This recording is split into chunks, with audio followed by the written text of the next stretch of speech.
Nobody wants this gets therapized. There is a reason why therapists don't date their clients even after therapy is done. Hoo boy, Mended Light.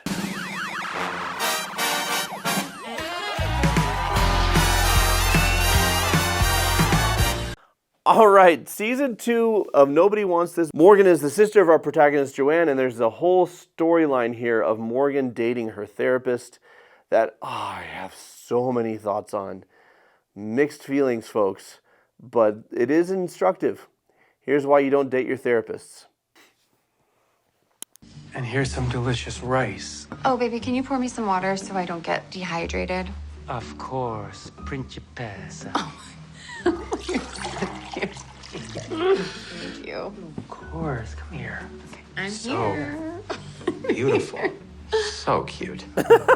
So, how'd you two meet? What's your story? Give me every little detail.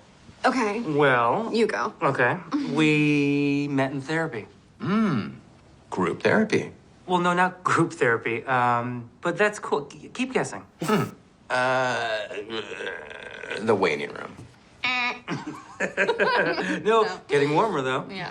All right, let me think here. The parking lot. No, wait. The elevator from the parking lot. You met in the elevator. I'm Morgan's therapist.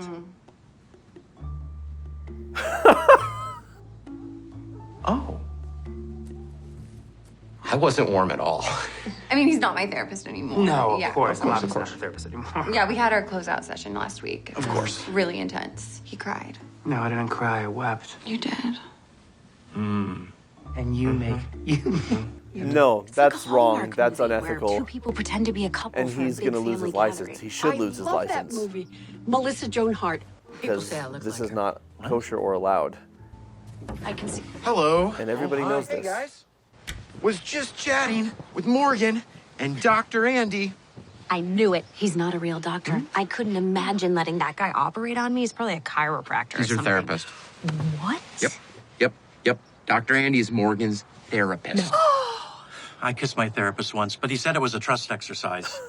Your responses are alarming. I have to say, this is a very concerning situation. Thank you. Someone finally normal. Thank you. Our couples therapist? Yeah. Oh my God. Okay, lots to unpack here, but let's talk about the real world versus the fictional world. Yes, there are definitely cases of therapists behaving unethically, therapists dating their current clients, therapists dating their past clients. My therapist kissed me, but he says it was a trust exercise. And then she says, "Our couples therapist?" And he goes, "Yeah, because, they're not together anymore and he's gay." I don't know how they do things in California. Actually, I do. This is not how it flies. All of the therapists that are shown or referenced on this show should lose their licenses. So I'm an MFT. I'm a licensed marriage and family therapist. And our ethical standards used to be that you couldn't date someone that was a client for at least 2 years, right? You could finish therapy, and if 2 years later you found each other or whatever, you could start dating because they considered that a decent amount of time. Because there's a power differential. You reveal everything to your therapist. They know everything about you. You're in an extremely vulnerable state. And if your therapist is not ethical and not decent, they can use that to manipulate. They can use that to twist and turn you towards their wants and their needs. And their wants and needs are never the important thing in therapy. This is why it's considered a major ethical violation to date a current client. And it used to be there had to be a 2-year buffer room. Now in my profession, it's never. It's a lifelong ban. If I saw somebody for therapy and 10 years later I dated them, I would lose my license. Which I think that's a little extreme. Not that I'm looking to do that, but I'm like, well, at what point can you tell people what they can and cannot do in life? But for every rule, there's a reason. And I'm assuming what kept happening is people would date former clients and the power differential was still there. You go to a therapist and you see them as a person in authority. It's really hard to create an equal partnership when one person has authority over the other. And there's just a million reasons why never to do this. But especially because the work of a therapist is to serve and to help another person. And therapists who use therapy for their own benefit in any way, shape, or form are behaving immorally. So the fact that she's like, oh, he's not my therapist anymore. We had our closeout session last week. Dr. Andy, by the way, is now officially my the worst therapist I've ever seen in pop culture, and I want to punch him in the face every time he's on screen, which means the actor does a great job, right? Separating the character from the actor, as I always do. If there's ever a character that you hate and despise, and you're meant to hate and despise them, it means the actor understood the assignment. So, well done, sir. Therapist kissed me, said it was a trust exercise. Physical contact in therapy is never, ever meant to be sexual in any way, shape, or form.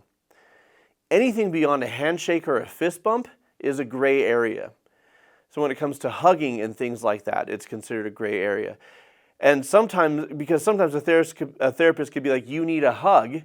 Person doesn't want a hug. Therapist gives them a hug. Why? Because the therapist said so. But on the flip side, maybe a person is absolutely devastated, they lost a parent or whatever, and they need ethically delivered physical contact. What I always tell people if they're in my office and they're kind of falling apart, I say, hey, I want to be here for you. What is your comfort level? Do you want me to sit here and just give you space? Do you want me to hold your hand while you cry? Would you like me to give you a hug? Right? And I let them choose and I let them figure it out. But yeah, all of this is bad. All of this is terrible. This therapist should lose his license. And we're going to see a great example. But here's why I have mixed feelings about this. I have mixed feelings because I'm watching this episode and I'm like, this guy shouldn't be a therapist. And as a therapist, it's rubbing me the wrong way, like it's grating, it's nails on a blackboard. On the other hand, I'm like, this is probably the best example I've ever seen in pop culture of why therapists should never date their clients.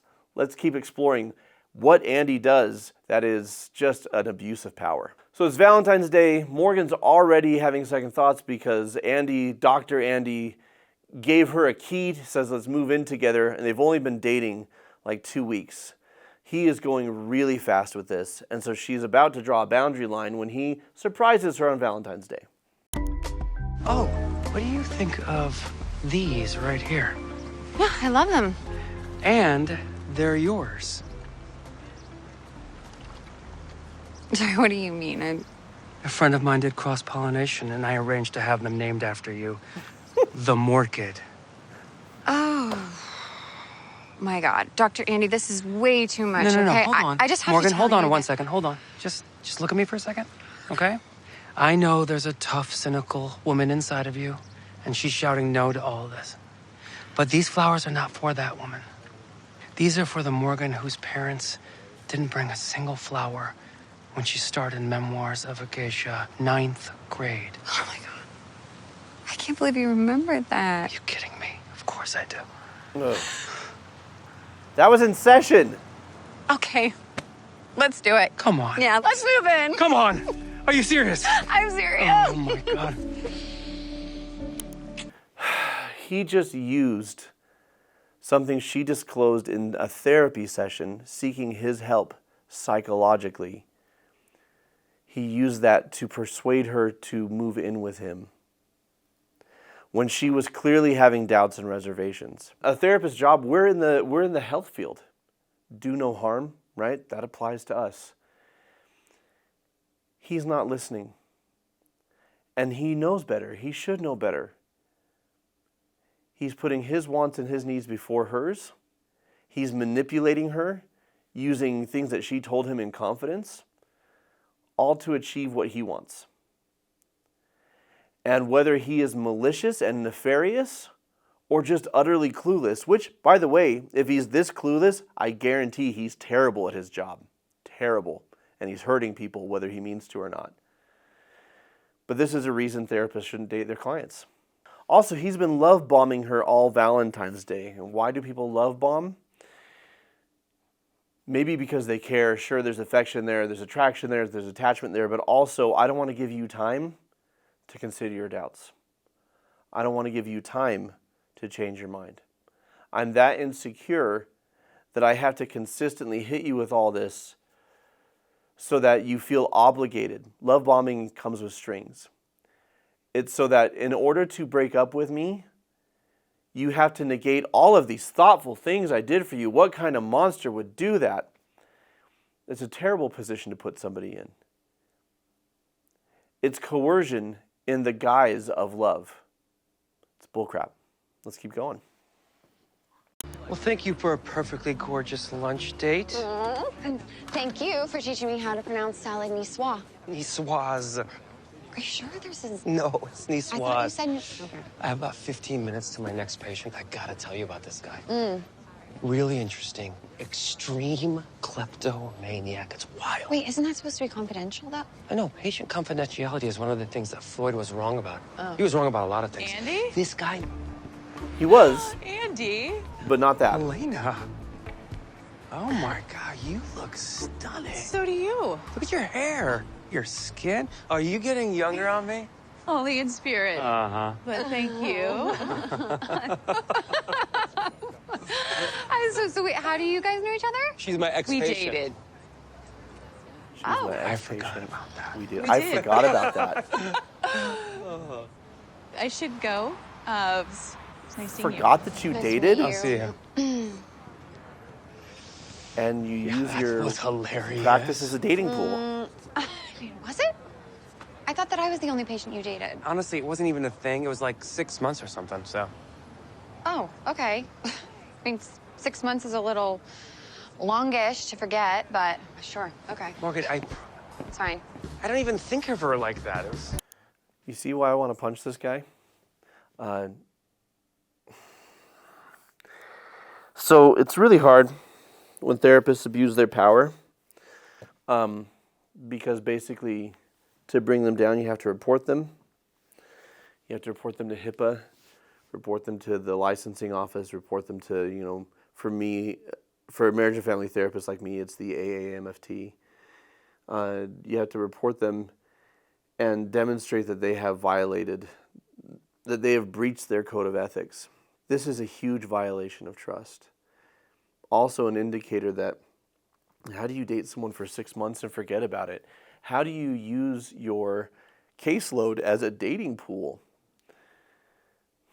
And that he says, oh, confidentiality was one of the things Freud was wrong about. I know they had fun writing this. I know they're writing him, and the episode that he debuts in is called The Unethical Therapist. So, they're not saying he's okay. But for what it's worth, no, patient confidentiality is the backbone of what we do. People need to feel safe to disclose everything that's going on or anything that is pertinent so that they can get the support and the help that they need. And to talk about their case flippantly or casually with a loved one, a family member, even a partner, is a major violation of trust and an ethical violation. And this guy needs to go down. And I feel like I want to go into this universe and bring this guy down because holy crap. So of course Morgan is confused because he's really good at keeping her reeled in because he uses everything that he's learned at being a therapist for ill. And I've known therapists like this, where they know how to read people, they know how to persuade people, they know how to give empathy, but it's all performative. And I guess what makes it ethical versus unethical, aside from very clear lines that should not be crossed, is intention. You can guide someone to help them see something they weren't seeing, to consider something they weren't considering. But are you doing it for their best interests? Are you doing it for their expressed what they're looking to get out of therapy and out of life, or are you doing it for your own purpose, for your own pleasure, for your own fulfillment, for your own satisfaction? This guy is like a Sith, right? He's got all the skills of a Jedi, but he uses them for evil.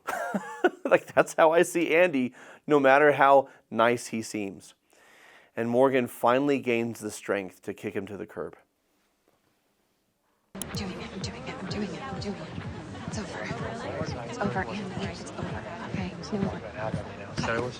Hey, how No. are you? No. What's going on? Okay. Andy, I'm breaking up with you once and for all.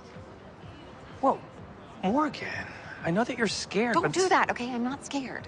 At least, not in the way that you're saying that, okay? I'm scared that I'm not gonna follow through on breaking up with you and that we're just gonna end up together, and that's not what I want. Oh. Listen, Andy. I need you to repeat my words back to me, okay? Okay. This relationship is over. this relationship is over. Listen, you made me feel like... Listen, made me feel like I was... No, not that. Just... Oh, I'm sorry. I thought you wanted me to repeat. No, not this part. Just listen. Okay. Doofus. You made me feel like I was special. You know, like you saw all the darkest parts of me and you found them endearing. And I don't know, it made me ignore things that I should have paid attention to.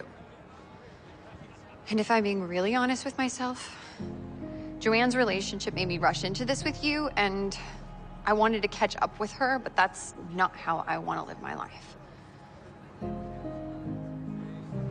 I see. Well, as your fiance, I am utterly heartbroken. But as your therapist, I'm really proud of you, Morgan. Thank you. Like, it's beautiful, but also messed up. Like, those two things should never be, you should never be both of those things to somebody. You made me feel seen and heard and loved for who I am. And because of that, I ignored a lot of things that I shouldn't have ignored.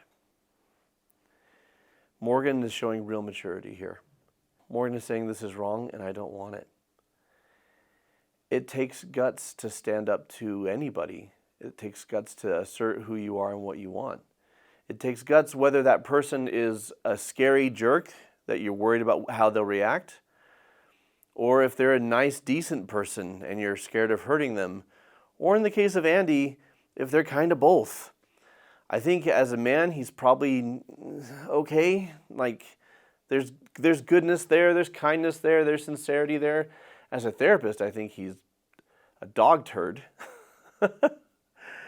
and I think he has a lot to learn about integrity. But I love this from Morgan. Now, most of us won't date our therapist. Most of us can't relate to this story specifically, but we probably can relate to being with somebody who's more invested than we are, or being the person who's more invested and continually trying to persuade and get that person to say yes and to stay. I know from my own dating experience and life experience that if the answer isn't hell yes, then the answer's no. And I don't mean in the early stages when you're trying to figure it out. I mean, if you've had long enough to really see this person, know them, get a feel for what a relationship with them would be like, you know whether the answer is hell yes or not. What are your thoughts on Morgan and Dr. Andy? Are you as incensed as I am about this whole dynamic? And do you think it's a good example of why you should never date your therapist? Let me know in the comments below. I've got an entire Nobody Wants This playlist for you to enjoy. It's going to show up on screen. Link is in the description below. And as always, if you haven't subscribed, and especially if you haven't clicked the bell after subscribing, you're missing videos. Get notified every time by subscribing, clicking that bell. Until next time, folks, keep shining. We need your light.